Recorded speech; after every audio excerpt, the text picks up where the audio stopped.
അഭിലാഷ് ഈ ഒരു നല്ല മികച്ച ഒരു ജേർണലിസ്റ്റ് എന്ന നിലയിൽ ഇന്ത്യൻ രാഷ്ട്രീയത്തെ നന്നായി വിലയിരുത്തുന്ന ആളാണ്. അങ്ങനെയുള്ള ഒരാൾ എന്നോട് ഇത്തരത്തിലൊരു ചോദ്യം ചോദിക്കുമെന്ന് ഞാൻ പ്രതീക്ഷിച്ചില്ല. നോക്കൂ, നമ്മുടെ ദേശീയ തലത്തിൽ BJP-യുടെ അപ്രമാദിത്വം നമ്മൾ അംഗീകരിക്കുന്നു. ഏത് തരത്തിലാണ് അവർ നമ്മുടെ ദേശീയ ഏജൻസികളെ പരിപൂർണമായും ദുരുപയോഗം ചെയ്തുകൊണ്ട് എതിർകക്ഷികളെ ഇല്ലായ്മ ചെയ്യാൻ ശ്രമിക്കുന്നത് നമ്മൾ കണ്ടുകൊണ്ടിരിക്കുകയാണ്. അത് നേരത്തെയൊക്കെ CBI-യെയും ED-യെയും അതുപോലെ ഇൻകം ടാക്സിനെയൊക്കെ ഉപയോഗിച്ചുകൊണ്ടായിരുന്നെങ്കിൽ ഇപ്പൊ ഏറ്റവും അവസാനം നമ്മൾ നോക്കൂ, സാമ്പത്തികം കണ്ടെത്തുന്നതിനും ഈ ഏജൻസികളെ ഉപയോഗിക്കുന്നു എന്നുള്ള തെളിവ് നമ്മുടെ മുമ്പിൽ വന്നിരിക്കുകയാണ്. താങ്കൾ സൂചിപ്പിച്ചു, ഇവിടെ ഇത്തരത്തിൽ പല സംസ്ഥാനങ്ങളിലും റീജിയണൽ പാർട്ടീസുമായി അവർ അലയൻസ് ഉണ്ടാക്കുന്നു. എന്തുകൊണ്ടാണ് അലയൻസ് ഉണ്ടാക്കുന്നത്? അവർക്ക് അവരുടെ കാലിനടിയിലെ മണ്ണ് ഒലിച്ചു പോകുന്നു, ചോർന്നു പോകുന്നു എന്ന ഉത്തമ ബോധ്യത്തിന്റെ അടിസ്ഥാനത്തിലാണ്. ഞങ്ങളെ സംബന്ധിച്ച് നോക്കൂ, താങ്കൾ അതിന്റെ കണക്കുകൾ തന്നെ നോക്കൂ. 2019 ഞങ്ങൾ വെറും 50 സീറ്റിലേക്ക് കോൺഗ്രസും അതുപോലെ തന്നെ BJP 300-ലധികം സീറ്റുകളിലേക്കും ദേശീയ തലത്തിൽ വിജയിച്ചപ്പോഴും BJP-ക്ക് ലഭിച്ചിട്ടുള്ളത് 37% വോട്ടാണ്. കോൺഗ്രസിനെ സംബന്ധിച്ച് ഏകദേശം 20% വോട്ട് ലഭിച്ചിട്ടുണ്ട്. ഞങ്ങൾ തമ്മിലുള്ള വോട്ട് ഷെയറിന്റെ വ്യത്യാസം തന്നെ 17% മാത്രമാണ്.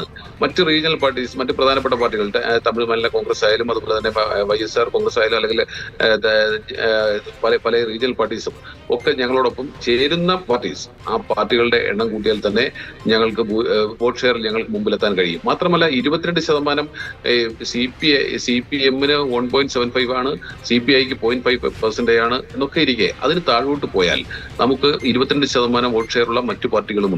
അപ്പോൾ സ്വാഭാവികമായും ഒരു തിരഞ്ഞെടുപ്പിൽ ദേശീയ തലത്തിൽ അധികാരത്തിലേക്ക് വരിക എന്ന് പറയുന്നത് നമുക്ക് തീർച്ചയായും അതിന് നിങ്ങൾ ചെറുതായി കാണേണ്ടതില്ല. ഞങ്ങളെ സംബന്ധിച്ച് ഞങ്ങളുടെ ഇന്ത്യ മുന്നണി രൂപീകൃതമായതിനു ശേഷം നടക്കുന്ന തെരഞ്ഞെടുപ്പ് എന്ന നിലയിൽ ഞങ്ങൾക്ക് തിരിച്ച് അധികാരത്തിൽ വരാൻ കഴിയും എന്ന കാര്യത്തിൽ ഒരു തർക്കവും വേണ്ട. ഇവിടെ നോക്കൂ, ഞാൻ 1-2 കാര്യങ്ങൾ പറഞ്ഞ് അവസാനിപ്പിക്കും. ഇപ്പൊ ഏറ്റവും അവസാനം ഇലക്ട്രൽ ബോണ്ടിനെ കുറിച്ച് 2 പേര് സംസാരിച്ചല്ലോ, ഞാൻ അതുകൂടി പറഞ്ഞിടെ.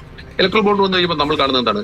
ഇവിടെ ഒരു ഭാഗത്ത് ഇലക്ട്രൽ ബോണ്ട് വരുമ്പോൾ പകരത്തിന്റെ പകരം എന്ന നിലയിൽ, അഥവാ എന്തെങ്കിലും ഒരു സഹായം ഒരു കമ്പനിക്ക് സർക്കാർ ചെയ്തു കൊടുത്താൽ അപ്പോൾ തന്നെ ഇലക്ട്രൽ ബോണ്ട് വേണ്ടി പൈസ വാങ്ങുന്നു. അല്ലെങ്കിൽ ഏതെങ്കിലും ഒരു കമ്പനി ഒരു ടെൻഡറിൽ പങ്കെടുത്ത് ടെൻഡർ ലഭിച്ചാൽ തൊട്ടുപുറകെ തന്നെ ഇലക്ട്രൽ ബോണ്ടിന് പൈസ കൊടുക്കേണ്ടി വരും. അല്ലാത്ത കേസിൽ നോക്കൂ, ED-യെ കൊണ്ട് അന്വേഷിപ്പിക്കുന്നു, തൊട്ടടുത്ത ദിവസം ഇലക്ട്രൽ ബോണ്ട് ഫണ്ട് വരുന്നു. CBI കൊണ്ട് അന്വേഷിപ്പിക്കുന്നു, അതുപോലെ തന്നെ IT ഡിപ്പാർട്ട്മെന്റ് കൊണ്ട് അന്വേഷിപ്പിക്കുന്നു. ആ രീതിയിൽ വരുന്നു.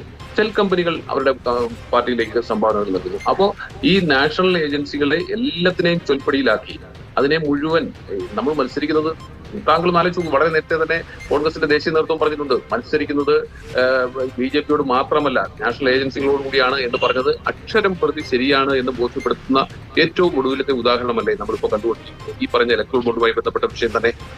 അതുപോലെ തന്നെ നോക്കൂ, അവർ പരാജയം മണക്കുന്നതുകൊണ്ടല്ലേ CAA ഉൾപ്പെടെയുള്ള വിഷയങ്ങൾ ഈ തെരഞ്ഞെടുപ്പിന്റെ 3 മണിക്കൂർ മുമ്പ് CAA-യുമായി ബന്ധപ്പെട്ട ചട്ടങ്ങൾ പുറപ്പെടുവിക്കുന്നത്.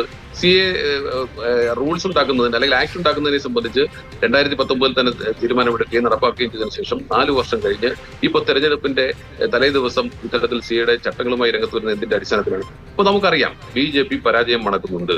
2004 ആവർത്തിക്കാൻ പോകുന്നു എന്ന കാര്യത്തിൽ ഒരു തർക്കവുമില്ല. ഇന്ത്യ മുന്നണിക്ക് തിരിച്ചു വരാനുള്ള എല്ലാ സാധ്യതകളും ഒരുങ്ങിയിട്ടുണ്ട് എന്ന കാര്യത്തിലും തർക്കമില്ല.